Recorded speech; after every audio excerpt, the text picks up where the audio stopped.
Mending mana Redmi Note 15 Pro 5G versus Motorola Edge 60 Fusion? Oke kelas, balik lagi bersama Bu Guru Vanilla, guru honorer multi-universe bagi kaum mendingers. Perkenalkan, di sudut kiri ada Lord Redmi Note 15 Pro 5G dengan status Rocky Mid-Range Smartphone 2026 dengan bobot 210 gram, tebal 8 mm yang mencoba menantang sang Emperor Motorola Edge 60 Fusion dengan status Stylish Phone All-Rounder 2025, punya tebal sama 8 mm tapi punya bobot lebih ringan di 177 gram. Mengenai harga, saat video ini dibuat keduanya hampir sama ya kelas ya, di angka 4 jutaan. Link pembeliannya sudah Bu Guru sematkan di YouTube Shopping dan deskripsi. Dan mengenai jumlah aksesoris yang disematkan di dalam boxnya juga hampir sama kelas. Beda jenisnya aja. Redmi sedikit unggul, sudah tempelkan screen protector di layarnya. Sedangkan di Motorola harus beli sendiri. Motorola membalas kasih kartu perdana gratis. Sedangkan Redmi membalas dengan kartu ucapan terima kasih. Untuk casing, Redmi lebih memilih jenis silikon. Kalau Motorola pilih jenis hard case bertema fashion.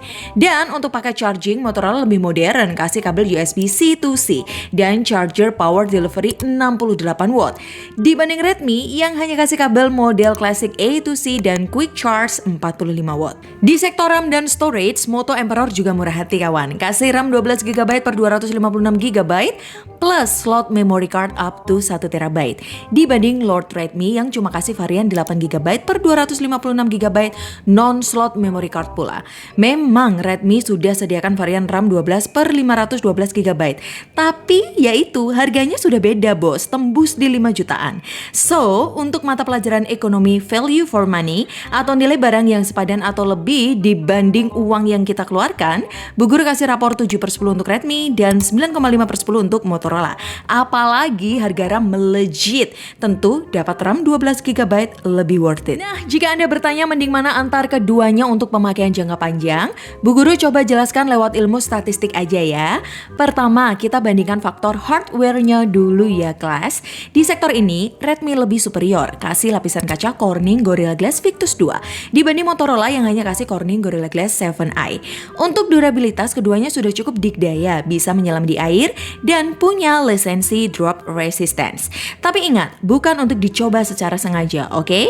Dan untuk software, Redmi lebih ngegas, kasih update mayor 4 kali dari Android 15 ke 19 dan 6 tahun security patch sampai tahun 2032. Sedangkan Motorola tidak jelek juga sih, kasih 3 kali update mayor mulai Android 15 ke 18 dan 4 tahun security patch hingga tahun 2029.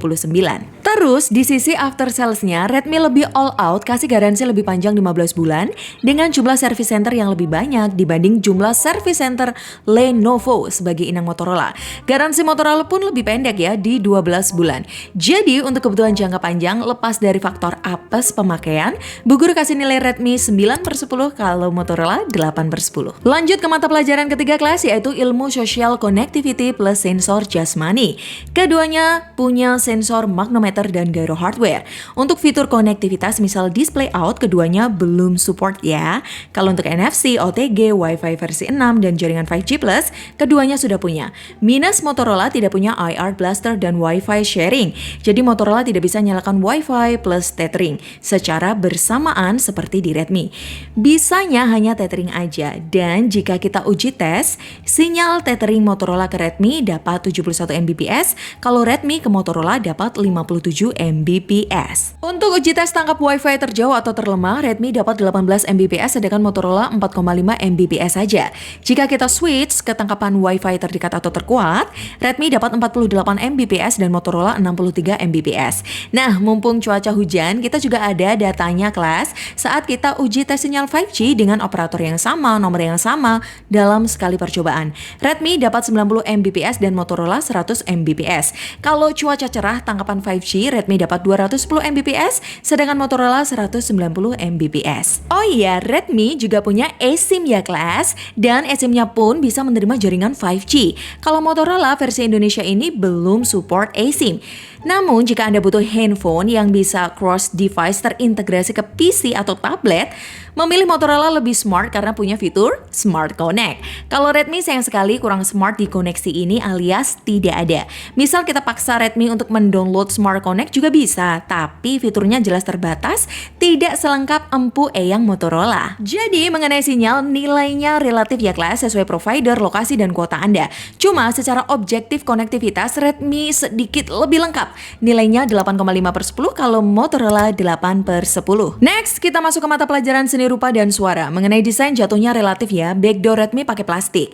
Kalau Motorola pakai vegan leather. Menurut saya bahasa desain keduanya ini hampir mirip sih, cuma beda peletakannya aja. Tungku kompor Redmi diletakkan di tengah, sedangkan tungku kompor Motorola di samping atas. Namun secara perspektif saya, peletakan tungku kompor Motorola lebih manis. Mungkin faktor dimensi Motorola yang lebih mungil dibanding Redmi. Beralih ke bagian layar, Redmi pakai penampang flat, size jumbo berbezel cukup simetris, sedangkan Motorola pakai layar quad curve, size compact, berbezel seksi. Keduanya punya resolusi tinggi 1,5K, Redmi pakai AMOLED, Motorola pakai POLED. Keduanya punya in-display fingerprint, bisa putar resolusi 4K HDR di YouTube, support Widefine L1 di Netflix, dan punya skema warna lengkap untuk editing. Untuk refresh rate juga sama di 120Hz dan punya 10 multitouch. Tapi untuk nilai touch sampling rate-nya, Redmi lebih tinggi saudara, bisa ke 500Hz, sedangkan Motorola di 300Hz. Nah, jika diajak outdoor keduanya hampir mirip, cuma Redmi sedikit lebih terang. Namun jika diajak chatting, sayang sekali haptic feedback Redmi tidak se-matching Motorola. Mesin getar Redmi agak berasa murahan, beda dengan Motorola yang berasa mahal. Tampaknya seri Note 15 Pro ini kena nerf deh. Feel getarannya tidak seempuk seri sebelumnya Note 14 Pro 5G atau kembarannya Poco X7 5G. Jadi untuk nilai seni rupa kami kira imbang, sesuaikan preferensi aja. Suka HP bobot mantap, layar gede pilih Redmi. Suka HP compact ringan pilih Motorola. Nilai keduanya 8/10. Dilanjut ke mata pelajaran seni suara kelas. Kelebihan keduanya punya dual mikrofon dan dual speaker stereo with Dolby Atmos. Minus keduanya seperti biasa tidak punya port jack audio ya. Karakter Redmi menurut saya lebih surround dengan peletakan speaker lebih proper, ada di bagian atas dan bawah. Kalau Motorola dibuat balance, speaker keduanya digabung sama earpiece.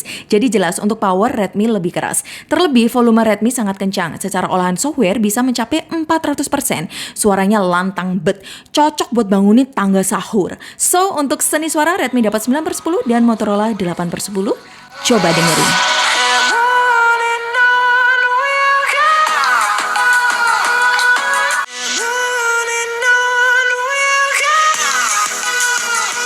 Next class, kita masuk ke mata pelajaran seni budaya, UI, dan AI.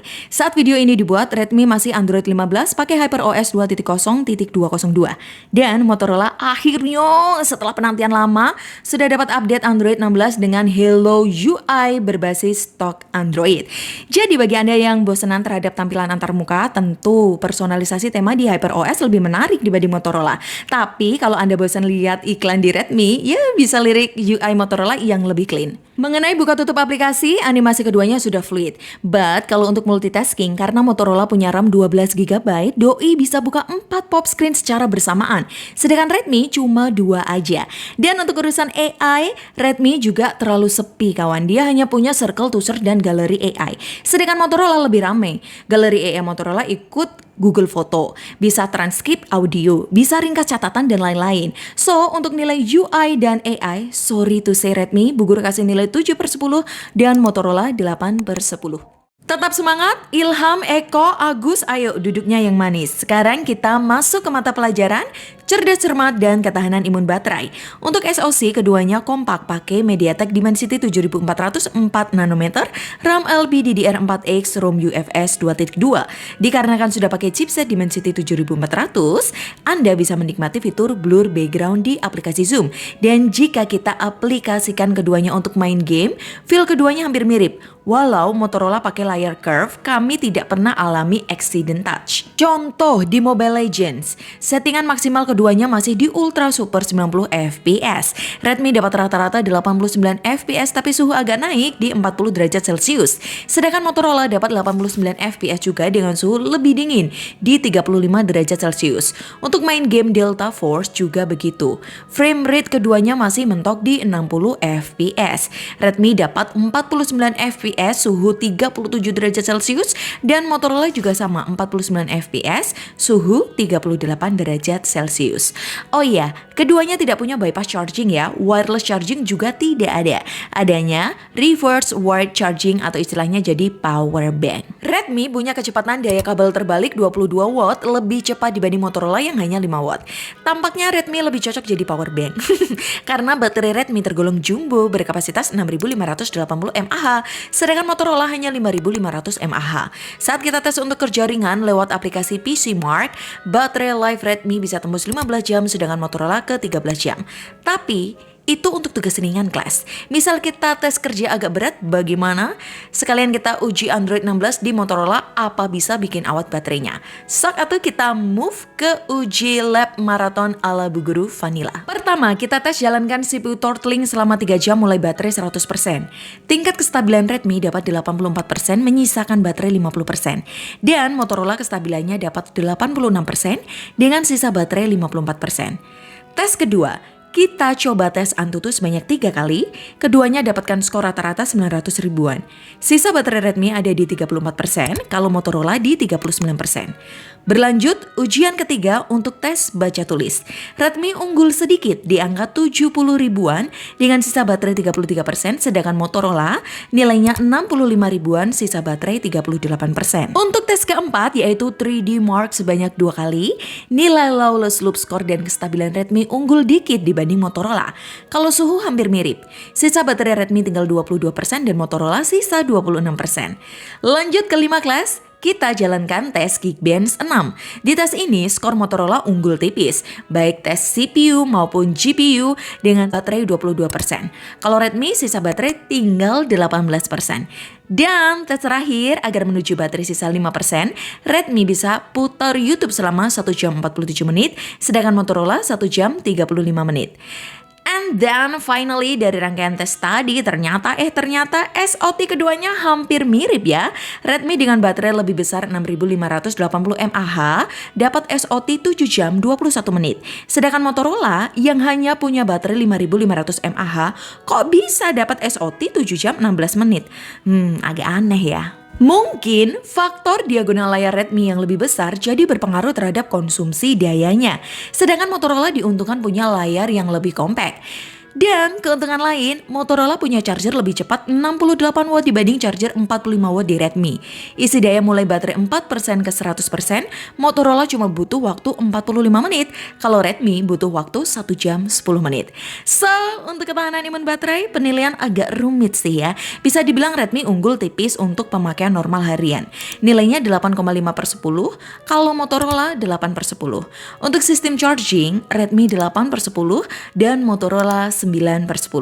Dan performa imbang asal main game di tempat yang sejuk, keduanya dapat 8/10. Terakhir, kita masuk ke mata pelajaran seni fotografi kelas.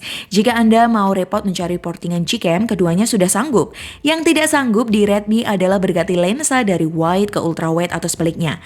Kalau Motorola masih sanggup. Resolusi kamera ultra wide Redmi juga lebih gugup, hanya 8 megapiksel f2.2. Maksimal record di Full HD 30 fps plus stabilizer tapi non autofocus. Sedangkan lensa ultra wide Motorola punya bilangan 12 megapiksel f2.2. Maksimal record bisa ke 4K 30 fps. Punya stabilizer lebih anteng dan punya autofocus pula. Jadi lensa ultrawide Motorola bisa digunakan untuk ambil foto maupun video makro. Keren bukan? Selain itu, Motorola punya fitur video ganda dan video kunci horizontal like Samsung Galaxy S26 Ultra terbaru.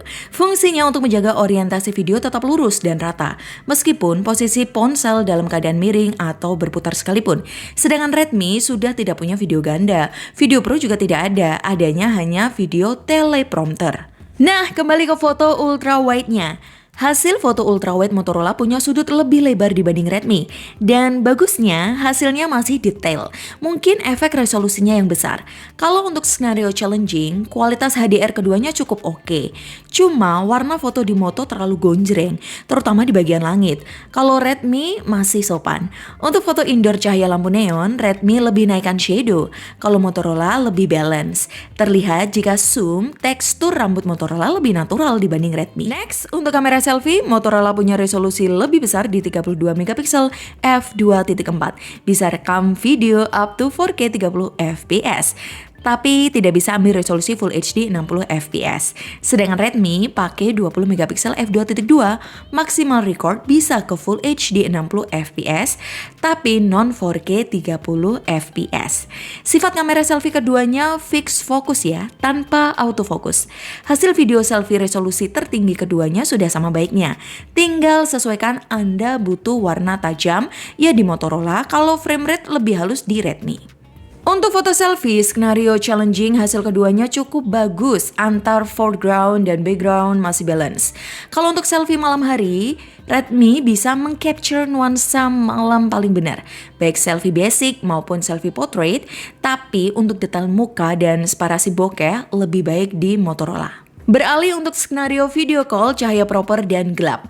Muka di Motorola terlalu diputihkan, kalau Redmi natural. Jadi sesuaikan Anda cocok dengan karakter yang mana. Pun begitu ya untuk live talk, no filter, no effect. Sifatnya hampir mirip dengan video call tadi. Sisi baiknya saat live, detail muka yang dihasilkan oleh keduanya sudah sama baiknya. Lanjut ke makanan utamanya yaitu main kamera. Lord Redmi dengan gagah berani membawa kamera 200 megapiksel f1.7 with OIS untuk menantang sang Moto Emperor yang hanya membawa amunisi 50 megapiksel f1.8 plus OIS. Untuk fitur video, keduanya imbang secara resolusi. Bisa record video Full HD 60 fps dan 4K 30 fps secara stabil. Dynamic range keduanya sudah bagus dan tajam. Namun kalau buat swing, Redmi alami kendala sendatan. Sedangkan Motorola lebih mulus. Kalau untuk autofocus, keduanya sudah cepat baik di siang hari maupun di malam hari. Oke, kembali lagi ke fitur fotonya kelas. Redmi punya fitur live photo dan foto pro untuk ambil objek bergerak. Sedangkan Motorola tidak punya live photo, tapi punya fitur foto gerak cepat dedicated dan punya burst photo infinity atau tak terhingga. Sedangkan Redmi hanya bisa 30 kali burst photo. Nah, jika kita adu foto resolusi tingginya dan kita crop, hasil Redmi jelas lebih detail. Secara resolusinya lebih besar 200 megapiksel. Untuk hasil foto basic di skenario indoor, hasil keduanya sudah bagus. Mata terlihat fokus, cuma beda karakter warna aja. Foto Redmi shadow-nya lebih tegas dan agak greenish. Sedangkan Motorola masih balance. Cuma untuk foto malam hari dengan lighting yang ada di taman, hasilnya jadi terbalik, guys. Foto Motorola yang jadi agak kehijauan, kalau Redmi agak kemerahan. Namun, untuk skenario ini saya lebih suka hasil Redmi. Baru jika kita pindah ke kondisi challenging pakai 2 kali loose zoom, hasil Redmi mulai kacau. Gambarnya overexposure. Kalau di Motorola masih mendingan. Muka masih jelas, background juga terlihat, walau awannya kurang natural aja sih. Gitu, kelas. Oke, selanjutnya kita fokus ke video plus record audionya aja ya, kelas. Untuk lebih jelasnya, kita beralih ke guru olahraga spesialis MBG, Bung Kelik Raka Subianto. Check it out. Oke, terima kasih kepada Bu Guru Vanilla Lafonte Solite Marani. Oke kelas, sekarang kita coba tes video dari keduanya ya. Dan perlu diingat ya teman-teman, saya tidak pakai mikrofon eksternal. Jadi teman-teman bisa komen ya, manakah dari kualitas mikrofon internal dari keduanya yang terbaik ya. Nah, karena ini adalah pelajaran olahraga, langsung aja kita coba berlari. Manakah yang lebih stabil?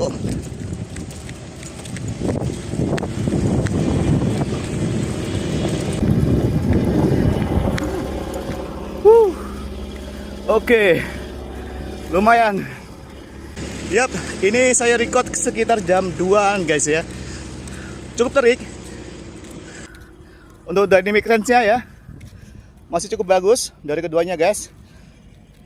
Dan yang paling menarik adalah kualitas layar dari keduanya guys. Sehingga kita saat merecord video, preview kamera atau preview video masih sangat terlihat jelas ya.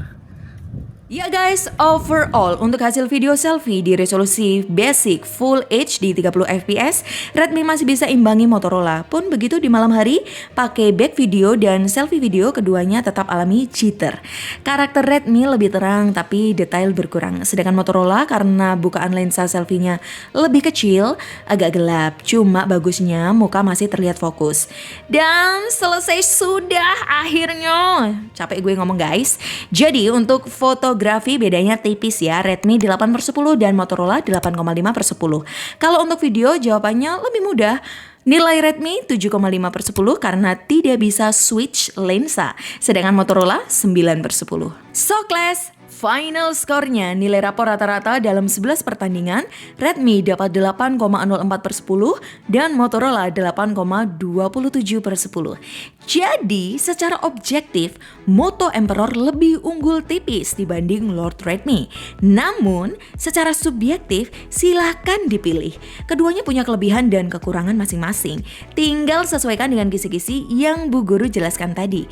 Tidak ada paksaan mau beli Moto atau Redmi, bebas ya kelas ya. Toh uang Anda sendiri juga. Bu Guru cuma kasih informasi jujur by data dan fakta untuk mempermudah pilihan Anda.